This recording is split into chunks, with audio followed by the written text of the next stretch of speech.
With the pandemic threatening to cause a large increase in evictions after moratoriums expire, one bill working its way through the state legislature promises to build a safety net for renters.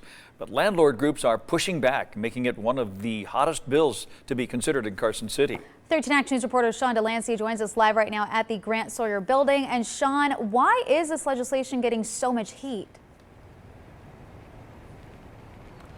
Well, Dave and Kalina, this bill does two big things, but the one that's drawing the most controversy is its ability to help renters get other places to live without landlords having the ability to judge their past. Assemblyman Howard Watts is trying to cushion the impact of a catastrophic chain reaction brought about by the coronavirus pandemic. Nevada is on the cliff of a major eviction crisis. Evictions are often the result of poverty, but they are also a cause of poverty. Watts is sponsoring AB 141, which will, 1, extend the notice time lords have to give some monthly renters before kicking them out, and 2, automatically seal the eviction records of all tenants booted for non-payment of rent during the pandemic. Legal Aid Center lawyer Jim Birchold says this is important because many will be evicted through no fault of their own in an unprecedented time. An eviction can be a huge black mark on a tenant's record that can prevent them from finding new housing. Susie Vasquez with the Nevada State Apartment Association, representing landlords and property owners, says not so fast. What happens is the market corrects. Vasquez says following 9/11 and the Great Recession, many landlords essentially assumed everyone had an eviction and used other metrics to decide who to bring in. She says this would be no different. Vasquez believes that a blanket ceiling of pandemic-related evictions could leave landlords with a years-long blank spot in records they use to avoid problematic tenants. One thing that we haven't really highlighted is the fact that there are damages that are occurring.